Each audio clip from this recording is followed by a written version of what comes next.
खतीब आज़म हिंदुस्तान हज़रत अल्लामा मुफ्ती खालिद अय्यूब साहब क़िबला मिसबाही जो जयपुर की सरजमीन से तशरीफ़ लाए हैं, आइए हज़रत का इस्तकबाल कीजिए।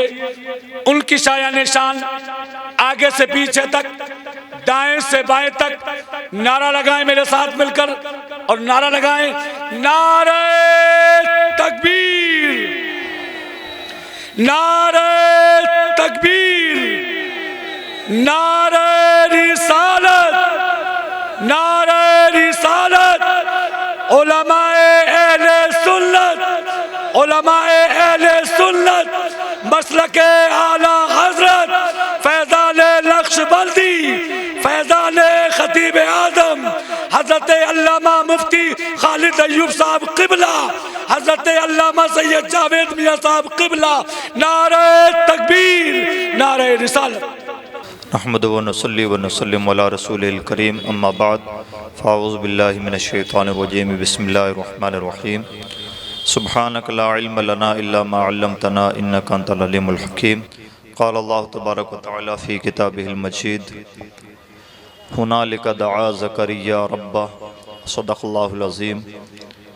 इन्नल्लाह व मलाइकतहु युसल्लूना अलन नबी या अय्युहल्लज़ीना आमनू सल्लु अलैहि व सल्लिमू तस्लीमा। अल्लाहुम्मा सल्लि व सल्लिम मुबारिक व रहम व तरहम अला सय्यिदिना व शफ़ीअना व नबिय्यिना व हबीबिना व मौलाना मुहम्मद सल्लल्लाहु तआला अलैहि वसल्लम। मोहतरम बुज़ुर्गों और दोस्तों, हम सब इस एंगल से खुश नसीब हैं कि अल्लाह रब्बुल इज़्ज़त ने ज़िंदगी में एक बार फिर इस उर्स साजिदी के बहाने हम सबको अपने महबूब बंदों का ज़िक्र जमील करने की तौफ़ीक़ अता फ़रमाई। अल्लाह रब्बुल इज़्ज़त इस एहतमाम ज़िक्र को अपनी बारगाह में कबूल फ़रमाए और हम सब को ख़तीब आज़म दहली अलैहि रहमा का फैज़ भी अता फ़रमाए।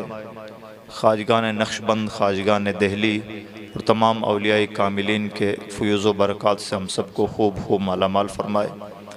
आपने मुझसे पेशतर नातें भी सुनी और ख़िताबात भी सुने। हज़रत क़िबला सैयद जावेद मियाँ साहब नक्शबंदी हम सब की सरपरस्ती फ़रमा रहे हैं। अल्लाह रब्बुल इज़्ज़त उन्हें और तमाम उलमा अहले सुन्नत को सलामत रखे।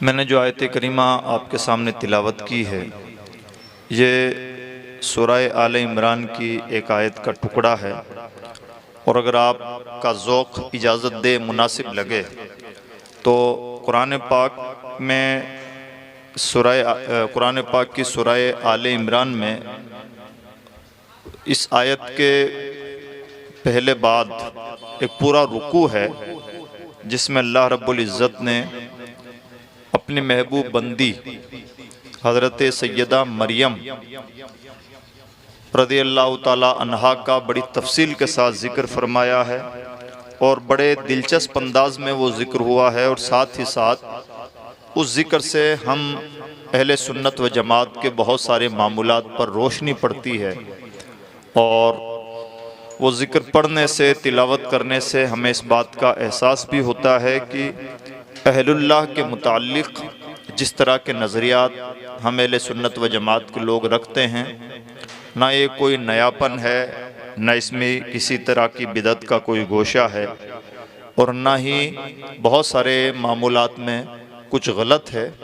हाँ, अगर कोई कहीं मुबालगा करता है, गुलू करता है, शरई हुदूद तजावुज़ करता है, तो जो गलत है बहरहाल गलत है, लेकिन हर चीज़ को गलत नहीं करार दिया जा सकता। तो अगर आपको मुनासिब लगे तो मैं वो पूरी आयत करीमा और उनका तर्जमा और उनका मफ़हूम जो है तो वो पेश करूं, ताकि हमें एहसास हो कि अल्लाह के कलाम ने अल्लाह के महबूब बंदों को और औलिया किराम को किस तरह से पेश फरमाया है। हज़रत मरियम के बारे में हम सब जानते हैं कि वो हज़रत सैयदना ईसा अला नबी अलैहिस्सलाम की वालिदा हैं, और ये फ़ाइनल है कि वो वलिया ही हैं, नबी नहीं हो सकती, इसलिए कि औरत नबी नहीं होती। और ये वो खुश नसीब ख़ातून हैं जिनके नाम से कुरान पाक में एक सूरत है जिसका नाम है सूरह मरियम, और दोहरी खुशनसीबी ये है कि एक दूसरी सूरत है जिसका नाम है सूरह आले इमरान। आले इमरान का मतलब होता है इमरान की औलाद, और इमरान की औलाद हज़रत मरियम ही थीं। तो सूरह आले इमरान से भी मुराद हज़रत मरियम हुई, यानी ये वो अजीम तरीन औरत हैं जिनके नाम से कुरान पाक में, मौजूदा कुरान पाक में 2 सूरतें हैं। तो 2 सूरतें जिस हस्ती से मंसूब हों वो छोटी नहीं हो सकती। और अभी हम तिलावत करेंगे कि अल्लाह रब्बुल इज़्ज़त ने उनका क्या मकाम व मर्तबा बयान फरमाया है। इसी तरह से कुरान पाक में एक और हस्ती के नाम से सूरत मंसूब है जिनका नाम हज़रत लुक़मान, वो भी अल्लाह के महबूब बंदे हैं, वली हैं, उनके नाम से कुरान मजीद में सूरत है। और इसके अलावा कुरान पाक में जिन औलिया किराम का तज़किरा है उनमें असहाब कहफ़ हैं जिनका कुरान पाक में बहुत एहतमाम के साथ ज़िक्र है, अल्लाह के वली हैं। और इसी तरह से हज़रत सूरतुन नम्ल में हज़रत आसिफ इब्न बरखिया का तज़किरा है जो हज़रत सुलेमान अलैहिस्सलाम की उम्मत के वली हैं। सूरह यासीन में कुछ औलिया किराम का तज़किरा है।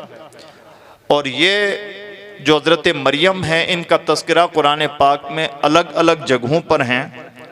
इकलौती खातून हैं जिनका कुरान पाक में नाम ज़िक्र हुआ, जिनके नाम से एक सूरत मंसूब बराए रास्त सूरह मरियम, और एक दूसरी सूरत सूरह आले इमरान इनके नाम से मंसूब। अब अल्लाह रब्बुल इज़्ज़त ने हज़रत मरियम का जो ज़िक्र फरमाया है वो ज़िक्र कितना प्यारा है, ये ज़रा सा आप देखें। सूरह आले इमरान की आयत नंबर 33 है। अल्लाह इरशाद फरमाता है, इन्नल्लाह अस्तफ़ा आदम व नूह व आल इब्राहीम व आल इमरान अलल आलमीन। अल्लाह ने आदम को, नूह को, इब्राहीम के औलाद को और इमरान की औलाद को पूरी कायनात में से चुन लिया है, यानी अल्लाह के सिलेक्टेड बंदे हैं। यहाँ पर 2 चीज़ें जिक्र हुई, आदम और नूह ये नाम जिक्र हुए, और आले इब्राहीम और आले इमरान एक कैटेगरी जिक्र हुई। आदम अलैहिस्सलाम कौन है? दुनिया के पहले इंसान, पहले नबी। और नूह अलैहिस्सलाम कौन है? दुनिया के पहले रसूल और आदम सानी। यानी जिस तरह से हम हज़रत आदम अलैहिस्सलाम के औलाद हैं, इसी तरह से हम सब हज़रत नूह अलैहिस्सलाम की भी औलाद हैं। इसलिए कि तूफ़ान नूह के वक्त दुनिया में जो तबाही मची थी उसके बाद हज़रत नूह अलैहिस्सलाम के औलाद के अलावा कोई ज़िंदा ना रहा। तो जिस तरह से आदम अलैहिस्सलाम हमारे बाप हैं, इसी तरह से हज़रत नूह अलैहिस्सलाम भी हमारे बाप हैं और पहले रसूल भी हैं। तो पहले नबी का जिक्र हुआ, पहले रसूल का जिक्र हुआ, और उसके बाद में जिक्र हुआ आले इब्राहीम का, और फिर जिक्र हुआ आले इमरान का। आले इब्राहीम, इब्राहीम अलैहिस्सलाम की औलाद। इब्राहीम अलैहिस्सलाम की औलाद कौन? इब्राहीम अलैहिस्सलाम की औलाद में तकरीबन 4000 अंबिया किराम तशरीफ़ लाए। तो आले इब्राहीम बोल कर के सिर्फ चंद लोग मुराद नहीं होते, बल्कि जो हज़ारों की तादाद में औलिया किराम हैं, अंबिया किराम हैं, ये मुराद होते हैं। हज़रत इब्राहीम अलैहिस्सलाम को अबुल अंबिया यानी नबियों का वालिद और नबियों का बाप होने का शरफ हासिल है। तो पहले आदम अलैहिस्सलाम का जिक्र, पहले नबी का जिक्र, पहले रसूल का जिक्र, और आले इब्राहीम कह कर के गोया 4000 अंबिया किराम का जिक्र, और उनके साथ जिस हस्ती का जिक्र है वो है आले इमरान यानी हज़रत मरियम। तो आप अंदाज़ा करें कि अल्लाह ने जिक्र भी फरमाया तो किस जमात के साथ जिक्र फरमाया और किस एहतमाम के साथ जिक्र फरमाया। और जिक्र यह इन्नल्लाह अस्तफ़ा, अल्लाह ने चुन लिया। और चुना भी कैसे? पूरी कायनात में से इन लोगों को चुन लिया। तो अल्लाह ने इतना ही नहीं कि हज़रत मरियम का जिक्र फरमाया आले इमरान का, इसलिए कि इमरान के पास हज़रत मरियम के अलावा कोई औलाद न थी। तो आले इमरान से ले देकर हज़रत मरियम ही मुराद होती हैं। यानी अल्लाह ने हज़ारों अंबिया किराम के साथ जिस हस्ती का जिक्र फरमाया, जिस एक खातून का जिक्र फरमाया, वो अल्लाह की महबूब बंदी हज़रत मरियम है। तो पता चला अल्लाह के वलियों का अल्लाह की बारगाह में इतना बड़ा मकाम व मर्तबा है कि कुरान पाक के मुताबिक अल्लाह ने अपनी एक महबूब बंदी हज़रत सैयदा मरियम को अनगिनत इंसानों में से, पूरी कायनात में से मुंतखब फरमाया। ज़ुर्रियतम बअदुहा मिन बअद वल्लाहु समीउन अलीम।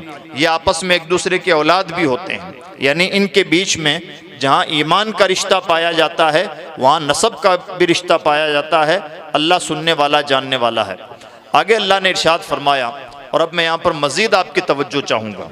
अल्लाह ने इरशाद फरमाया, इज़ क़ालत इम्रातु इमरान रब्बी इन्नी नज़रतु लका मा फ़ी बत्नी मुहर्ररा फ़तक़ब्बल मिन्नी इन्नका अंतस समीउल अलीम। इज़ जो जुमला है अरबी ज़बान में बड़ा दिलचस्प। मुफस्सिरीन जब इसकी वजाहत करते हैं तो कहते हैं उज़कुर। इसका तर्जमा, उसकी तशरीह जब की जाती है तो उज़कुर से की जाती है, याद कीजिए उस टाइम को, याद कीजिए उस वक्त को। ये कब बोला जाता है?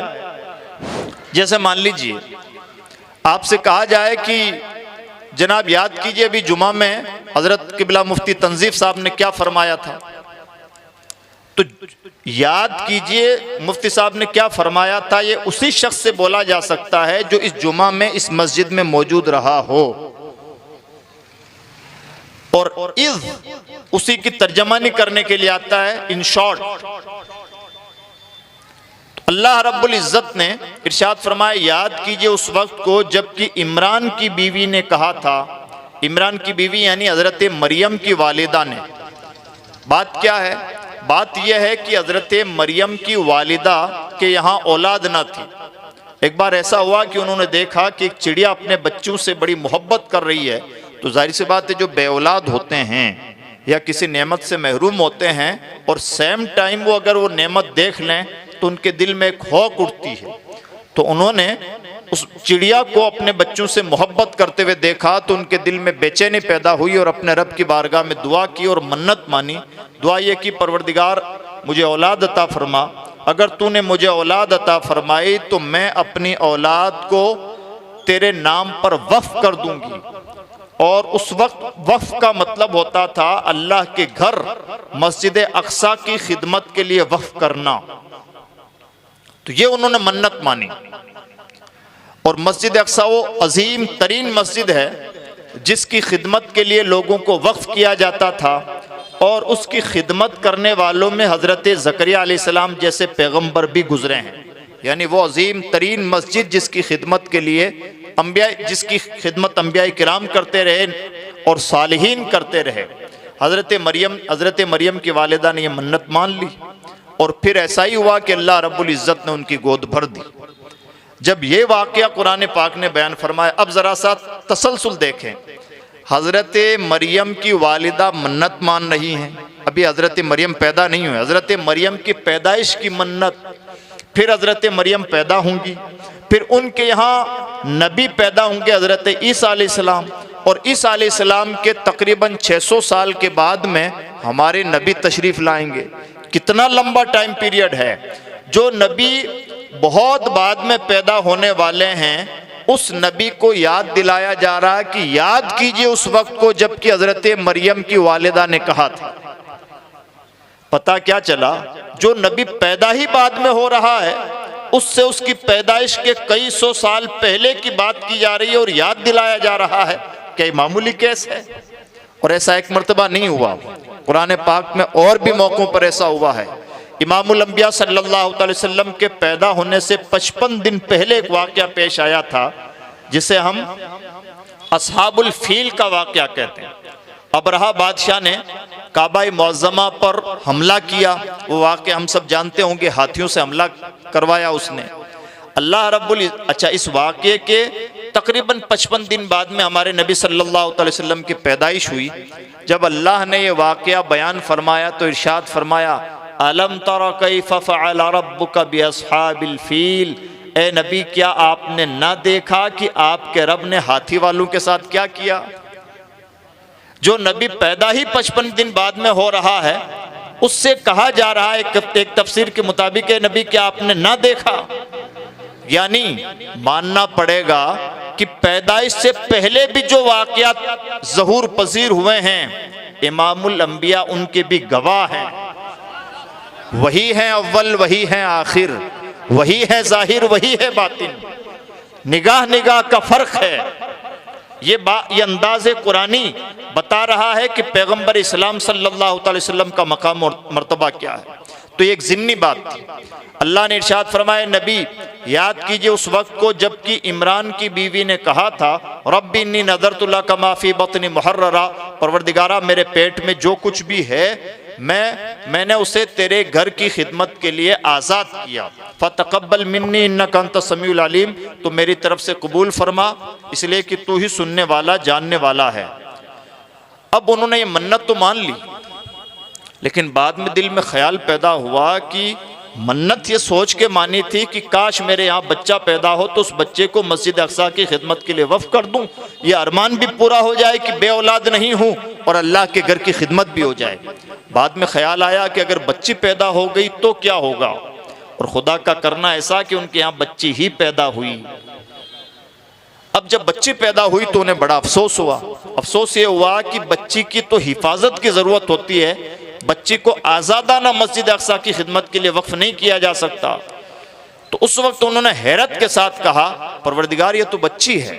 अब जो ये मुकालमा हुआ, कुरान कहता है फलम्मा वज़अतहा क़ालत रब्बी इन्नी वज़अतुहा उन्सा, जब हज़रत मरियम की वालिदा के यहाँ हज़रत मरियम पैदा हुई तो हज़रत मरियम की वालिदा ने कहा, परवरदिगार मैंने तो बच्ची जनी है।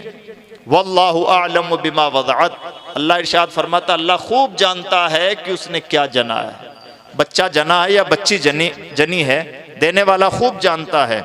और फिर इरशाद फरमाता वलैसा ज़करु कल उन्सा, बच्चा और बच्ची सेम नहीं हो सकते, लेकिन इसके बावजूद ये आम बच्ची नहीं है बल्कि अजीम तरीन खातून हैं, अल्लाह का इंतखाब है। और फिर हज़रत मरियम की वालिदा कहती हैं वइन्नी सम्मैतुहा मरियम, परवरदिगार मैं इसका नाम मरियम रखती हूँ, व इन्नी उईज़ुहा बिका व ज़ुर्रियतहा मिन शैतानिर रजीम, और मैं इसे और इसकी आने वाली नस्लों को शैतान मरदूद से तेरी पनाह में देती हूँ।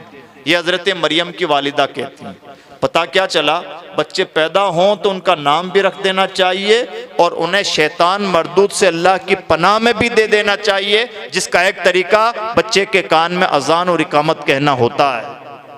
यानी शैतान मरदूद से अल्लाह की पनाह में देना ये नया तरीका नहीं है या कोई बिदअत वाला तरीका नहीं है, भले उसकी शक्ल कुछ भी हो। हज़रत मरियम की वालिदा ने सराहत के साथ ये बात कही, और हम यही काम अजान के थ्रू करते हैं।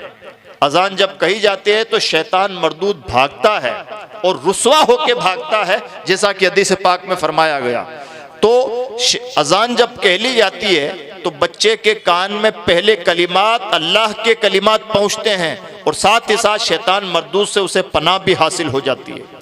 फ़तक़ब्बलहा रब्बुहा बिक़बूलिन हसन व अंबतहा नबातन हसना, जैसा कि उन्होंने दुआ की थी परवरदिगार मेरी तरफ से कबूल फरमा, अल्लाह ने उसे अच्छी तरह से कबूल फरमाया और अच्छी तरह से उसकी परवरिश फरमाई। व कफ़लहा ज़करिया, और हज़रत ज़करिया ने हज़रत मरियम की कफ़ालत फरमाई। अब इसका वाक़या क्या है? इसका वाक़या यह है कि जब हज़रत मरियम पैदा हुई तो पैदा होने के बाद में चूंकि मन्नत मान रखी थी, तो मन्नत पूरी करते हुए हज़रत मरियम को कपड़े में लपेट करके मस्जिद अक्सा की मेहराब में रख दिया गया। जो मन्नत थी वो पूरी की गई। अब सवाल ये पैदा हुआ कि मस्जिद अक्सा की खिदमत के लिए एक छोटी सी बच्ची वक्फ हुई है, उस बच्ची की परवरिश कौन करेगा? और ये बच्ची तो जब बड़ी होगी तब खिदमत करेगी, अभी इस बच्चे की परवरिश कौन करेगा? ये एक बड़ा सवाल था। तो तमाम जो मस्जिद अक्सा के खुद्दाम थे, जिनकी तादाद 27 के आसपास बताई जाती है, वो सब इस बात के ख्वाहिशमंद थे कि हम इस बच्ची की खिदमत करें, हम इसकी कफालत करें। हज़रत ज़करिया अलैहिस्सलाम से हज़रत मरियम का जो रिश्ता होता था वो खालू का रिश्ता होता था। तो हज़रत ज़करिया अलैहिस्सलाम नबी ने भी ये तमन्ना की और कहा कि इस बच्ची की परवरिश मैं करना चाहता हूँ और मेरा हक ज़्यादा इसलिए है कि इस बच्ची की खाला मेरे घर में है। तो दूसरे खुद्दाम मोतरिज़ हुए और कहने लगे कि बात ठीक है कि आप इसके खालू होते हैं, लेकिन यहाँ पर जब बच्ची वक्फ है तो यहाँ रिश्ता नहीं बल्कि ये भी अल्लाह के घर की खिदमत के लिए वक्फ है, और हम भी यहाँ के खादिम हैं, आप भी यहाँ के खादिम हैं। इस एंगल से सब बराबर हैं, लिहाजा इस बच्ची पर हमारा भी बराबर का हक पहुँचता है। फिर कुरानदाजी की गई। कुरानदाजी में हज़रत ज़करिया अलैहिस्सलाम का नाम निकला, और फिर इस वजह से हज़रत ज़करिया अलैहिस्सलाम ने हज़रत मरियम की कफ़ालत फरमाई। तो अल्लाह ने फरमाया वकफ़लहा ज़करिया, मरियम वो खुश नसीब खातून हैं जिनकी कफ़ालत अजीम पैगम्बर हज़रत ज़करिया अलैहिस्सलाम ने फरमाई। ये बात हुई। अब एक ख़ास बात, अब देखिए यहाँ से करामतों की इब्तदा हो रही है। हो सकता है, मुझे नहीं मालूम कि मुझे आपको मेरी गुफ्तगू में कितनी दिलचस्पी मालूम हो रही है, लेकिन ये बातें बड़ी अहम हैं, इसलिए कि मैं जो बातें कर रहा हूँ ये कोई आम गाथा नहीं है, बल्कि अल्लाह की किताब की आयतें हैं। यहाँ जो कुछ कह दिया गया वो लोहे की लकीर है, ये छोटी बातें नहीं हैं। लिहाजा हम सबको चाहिए कि ये बातें बतौर इस्तिदलाल याद रखें, और इन आयत को भी याद रखें, इनका नंबर भी याद रखें, ताकि जहां कहीं भी दलील की ज़रूरत पेश हो दलील भी पेश कर सकें, और जहां कहीं अपने दिल के इत्मीनान के लिए ज़रूरी महसूस हो अल्लाह की किताब से रुजू भी कर सकें। हज़रत मरियम की कफ़ालत किसके हिस्से में आई? हज़रत ज़करिया के हिस्से में। लेकिन खुदा का करना ऐसा हुआ कि हज़रत ज़करिया अलैहिस्सलाम जब भी हज़रत मरियम के पास पहुँचते तो पाते कि हज़रत मरियम के पास पहले से ताज़ा फल मौजूद हैं और बेमौसम फल मौजूद हैं। यानी हज़रत मरियम वो खातून हैं जिन्होंने किसी औरत का दूध नहीं पिया। दुनिया के नक्शे पे वो खातून जिन्होंने किसी औरत का दूध नहीं पिया, जबकि साइंस इस बात के इनकारी होती है कि माँ के दूध के बगैर बच्चों की परवरिश मुमकिन नहीं होती, या माँ का दूध ना सही मजबूरी में किसी और का दूध पिलाया जाए, वरना साले परवरिश मुमकिन नहीं होती। बच्चा जिंदा तो रह जाता है लेकिन उसकी नशो नुमा में कुछ कमी रह जाती है। हज़रत ज़करिया हज़रत मरियम पर अल्लाह का करम यह है कि उन्होंने किसी खातून का दूध नहीं पिया। दूसरी खूबी यह है कि आम बच्चे बच्चियां जितना साल भर में बढ़ते हैं, हज़रत मरियम अलैहिस्सलाम एक दिन में उतना परवरिश पाती थी और उतना बढ़ती थी। अब हज़रत ज़करिया अलैहिस्सलाम जब भी हज़रत मरियम के पास पहुंचते तो देखते कि बेमौसम फल मौजूद हैं, पहले से वहाँ फल मौजूद हैं। यानी हज़रत ज़करिया की कफ़ालत में हज़रत मरियम आ तो गई, लेकिन हज़रत मरियम पर अल्लाह का ये एहसान रहा कि उन्हें दुनियावी परवरिश की ज़रूरत ही महसूस ना हुई, बल्कि उनके पास बेमौसम फल मौजूद होते थे। मुझे बताएं, क्या जिस बच्चे की उम्र दूध पीने की हो फल खाता है? अल्लाह का कलाम गवाह है कि हज़रत मरियम खाती थी। ये करामत नहीं तो क्या है? दूसरी बात, वो फल भी कोई लाके नहीं देता था, और इंसान बच्चों को फल लाके भी नहीं देते। दूध पीने की उम्र के बच्चों को वो फल कोई लाके नहीं देता था, बल्कि मिन जानिबिल्लाह हज़रत मरियम के पास वो फल वहां मौजूद होते थे और बेमौसम फल मौजूद होते थे। हज़रत ज़करिया अलैहिस्सलाम जब, और एक आध मर्तबा ऐसा नहीं हुआ, कंटिन्यू ऐसा होता रहा। कुरान पाक के अल्फाज सुने, कुल्लमा, कुल्लमा का मतलब होता है जब जब, एवरी टाइम। जब जब हज़रत ज़करिया अलैहिस्सलाम हज़रत मरियम के पास पहुँचते तो क्या होता? कुल्लमा दखल अलैहा ज़करियल महराब वजद इंदहा रिज़्क़ा। जब जब हज़रत ज़करिया अलैहिस्सलाम हज़रत मरियम की उस महराब में, हम अपने एतबार से कह सकते हैं खानकाह में, हज़रत मरियम अलैहिस्सलाम की खानकाह में, उस महराब मरियम में हज़रत ज़करिया अलैहिस्सलाम पहुँचते हज़रत मरियम को संभालने के लिए। वजद इंदहा रिज़्क़ा, तो वहाँ पर रिज़्क़ मिलता यानी फल मिलते। काला, एक दिन हज़रत ज़करिया से रहा नहीं गया, उन्होंने एक दिन पूछ लिया, या मरियम अन्ना लकी हाज़ा, मरियम ये तो बताओ ये आता कहाँ से है? हज़रत ज़करिया अलैहिस्सलाम हज़रत मरियम से पूछ रहे हैं। यहाँ पर बात क्या है? बात यह है कि जिस बच्चे की उम्र दूध पीने की हो उससे सवाल नहीं किया जाता, उससे तो लाड प्यार किया जाता है। और दूसरी बात यह कि अगर कोई सवाली सवाल कर भी ले तो बच्चे तो जवाब नहीं देते।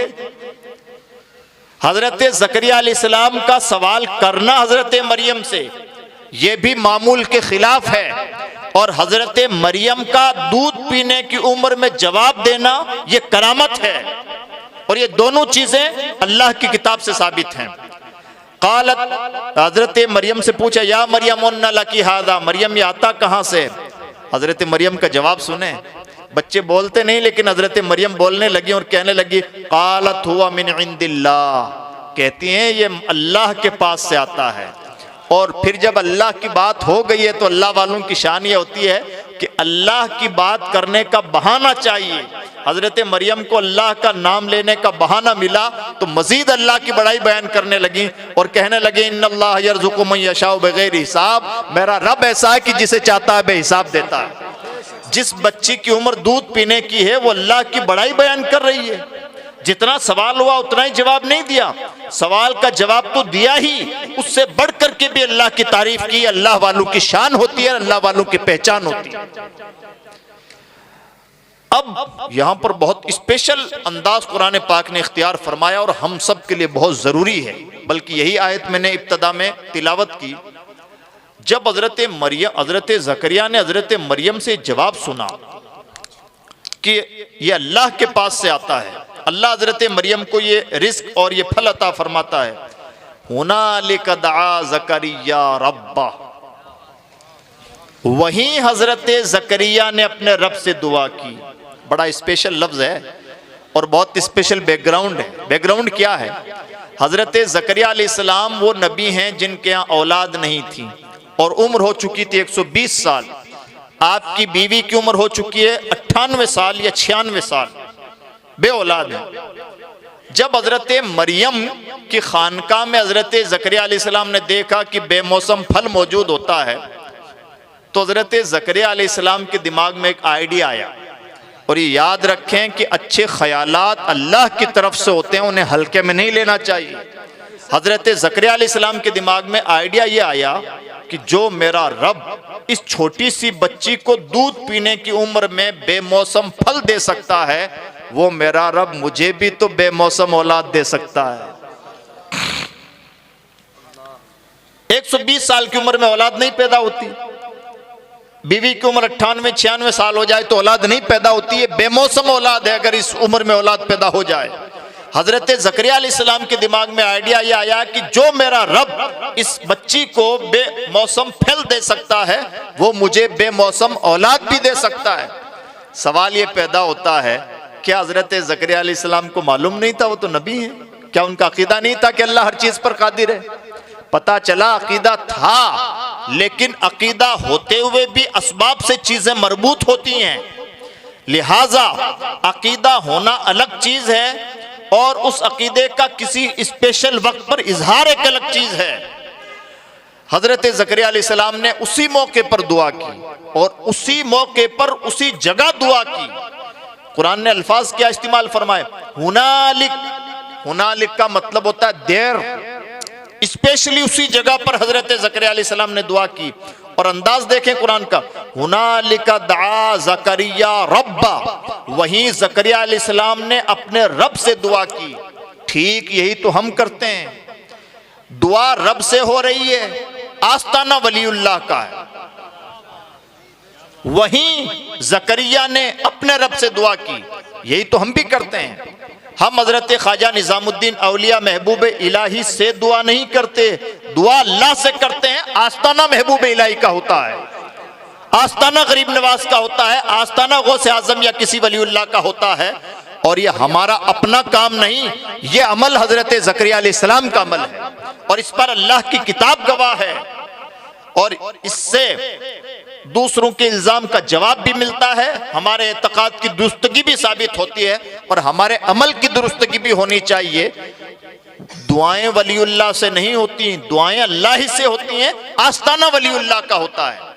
और दोहरा कमाल तो यह है कि अगर एक नबी एक वलिया के आस्ताने पर दुआ कर सकता है तो हम गुनहगार वलियों के आस्तानों पे क्यों नहीं दुआ कर सकते? ज़करिया नबी हैं, मरियम वलिया हैं। अगर एक नबी वलिया के आस्ताने पर दुआ करे और अल्लाह की बारगाह में कबूल हो जाए तो हमें भी एतकाद रखना चाहिए, हम उम्मती होके अगर किसी वलीउल्लाह के आस्ताने पर दुआ करेंगे तो दुआ कबूल होगी। हुनालिका दा ज़करिया रब्बा, वहीं हजरत ज़करिया ने अपने रब से दुआ की। दुआ क्या है? दुआ भी सुने। क़ाल रब्बी हबली मिन लदुनका ज़ुर्रियतन तय्यबा इन्नका समीउद दुआ। दुआ ये कि परवरदिगार मुझे अपनी बारगाह से नेक औलाद अता फरमा। ये लफ्ज़ भी बड़ा अहम है, नेक औलाद, सिर्फ औलाद नहीं, सिर्फ औलाद वबाले जान भी हो सकती है। इन्नमा अम्वालुकुम व औलादुकुम फितना, माल और औलाद फितना भी बन जाते हैं। नेक औलाद मांगनी चाहिए। फिर आगे कहते हैं इन्नका समीउद दुआ, ए मेरे रब तू ही तो दुआएं सुनने वाला है। ये भी एक एतराज का जवाब है। गोया एतराज है कि जनाब अगर रब ही से दुआ करनी है तो महबूब इलाही के आस्ताने पे क्यों? रब तो हर जगह सुनता है। वही सवाल तो हजरत ज़करिया से भी होना चाहिए। ज़करिया आप तो नबी हैं, आपका रब तो हर जगह सुनता है, मरियम की मेहराब ही में दुआ क्यों? और कह भी रहे इन्नका समीउद दुआ, परवरदिगार तू ही तो दुआएं सुनने वाला है। तो क्या स्पेशली हजरत मरियम के आस्ताने पे ही दुआएं सुनता है रब? पता चला बेशक अल्लाह ही से दुआ की जाती है और अल्लाह ही सुनने वाला, अल्लाह ही कबूल करने वाला है। लेकिन अगर वलियों का आस्ताना मिल जाए तो दुआओं की तासीर बढ़ जाती है। और यह हजरत ज़करिया अलैहिस्सलाम का अमल है। अब सुनिए, अब सवाल अब यह हुआ कि हजरत ज़करिया ने दुआ तो कर ली, लेकिन कबूल फरमाना ना फरमाना तो रब का काम है। हो सकता है रब कबूल ना फरमाता, लेकिन यह मसला भी हल हो गया।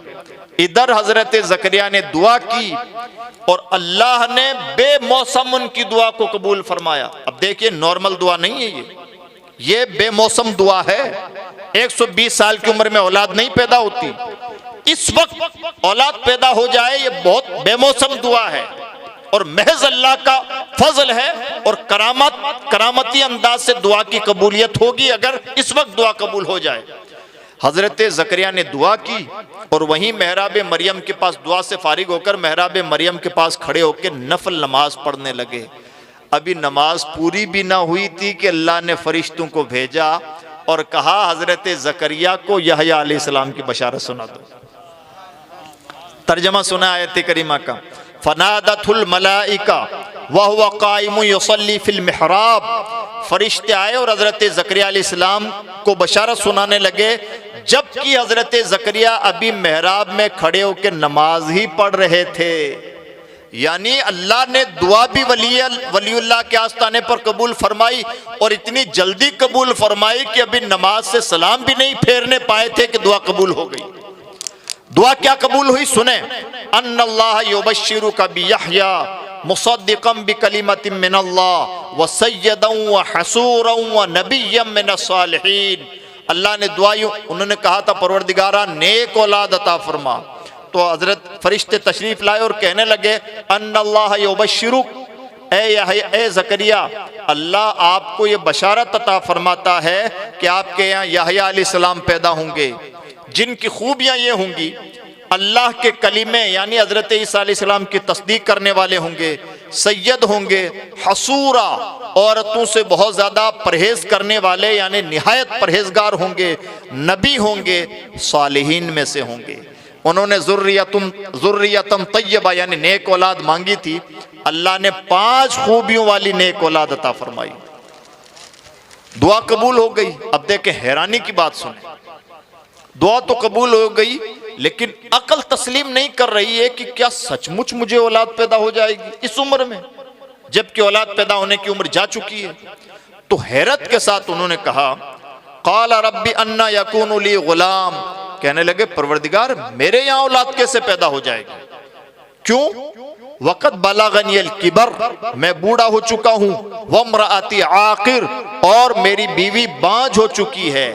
अल्लाह का जवाब सुने, यानी दुआ कबूल भी हो चुकी है, फरिश्तों की तरफ से बशारत भी मिल चुकी है, लेकिन फरिश्तों की बशारत पा लेने के बाद भी इतनी हैरतनाक दुआ थी कि यकीन नहीं हो रहा था अकली तौर पर कि ऐसा कैसे हो सकता है, 120 साल की उम्र में बच्चे कैसे पैदा हो सकते हैं। तो ये हजरत सैयदना ज़करिया अलैहिस्सलाम ने कहा परवरदिगार कैसे ये हो जाएगा, तो अल्लाह का जवाब सुने। अल्लाह फरमाता कज़ालिक अल्लाहु यफ़अलु मा यशा, अल्लाह जब चाहता है ऐसा ही करता है।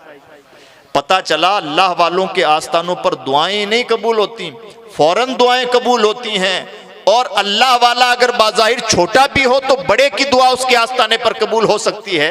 अगर बड़े की दुआ छोटे के आस्ताने पर कबूल हो सकती है तो हम छोटों की दुआएं हमसे बड़ों के आस्ताने पर क्यों नहीं कबूल हो सकती। अजीज दोस्तों, ये कुरान पाक की सूरह मरियम की कुछ आयात करीमा थी। इसकी और भी मजीद तफसीलात हैं और भी मजीद बातें हैं। इसी तरह से अल्लाह ने हजरत असहाब कहफ का जिक्र फरमाया। सूरतुन नमल में अल्लाह रब्बुल इज़्ज़त ने आसिफ इब्न बरखिया के पावर का जिक्र फरमाया। हम खुशनसीब हैं कि अल्लाह रब्बुल इज़्ज़त ने हमें अहले अकीदत बनाया, वलियों के आस्तानों से वाबस्ता रखा, और इस खुशनसीबे पर जितना नाजा हो और अहलुल्लाह से जितना हम फैज़याब हो सकते हैं उतनी ज़्यादा हमारी हसासी होगी। तो हम सबको अल्लाह रब्बुल इज़्ज़त ने जो ये खुश एतक़ादी अता फरमाई है इस पर नाज भी करें। और आज के पुरफितन दौर में ज़रूरी होता है कि हम ये खुश एतक़ादी अपने नस्लों तक मुंतकिल करें, और ये आज का सबसे बड़ा चैलेंज है। आज का हमारा ज़माना निहायत पुरफितन ज़माना है, कदम कदम पर फितने हैं। ऐसे में हम सबको चाहिए कि ज़्यादा से ज़्यादा अपने नस्लों की साले तरबियत करें और अपने नस्लों को ये सबक सिखाएं कि हमारे पुरखे जो करते आए हैं, हमारे जो असलाफ करते आए हैं, वो तरीका उनका अपना ईजाद करदा तरीका नहीं है बल्कि शरीयत और सुन्नत से साबित तरीका है। लिहाजा इस तरीके पर गामजन भी रहें, अल्लाह वालों से मोहब्बत करें, अल्लाह वालों से वाबस्तगी रखें। और दिल्ली तो वो सरजमीन है जिसे अल्लाह वालों की चौखटों ने आबाद कर रखा है और बचाया है, और एक बार नहीं बल्कि 7 मर्तबा की तबाहियों के बावजूद अल्लाह वालों के आस्तानों ने इस शहर की आबरू रखी है। इसलिए हम सबको ये चाहिए कि अल्लाह वालों से गहरी वाबस्तगी भी रखें और अपने नस्लों में भी अदाएं मुंतकिल करते रहें। अल्लाह रब्बुल इज़्ज़त की बारगाह में दुआ है कि परवरदिगार आलम ने जिस तरह से हम पर यह करम फरमाया है कि हमें खुश एतक़ाद बनाया है, पुरफितन ज़माने में हमारी नस्लों की भी ईमान, अकीदे और फ़िक्र व नज़र की खूब हिफाजत फरमाए, दारिन की सादतें अता फरमाए। और अल्लाह रब्बुल इज़्ज़त बिलखुसूस साहिब उर्स के फ़ुयूज़ व बरक़ात से हम सबको खूब मालामाल फरमाए। ला इलाहा इल्लल्लाह मुहम्मदुर रसूलुल्लाह। अस्सलामु अलैकुम व रहमतुल्लाहि व बरकातुहू।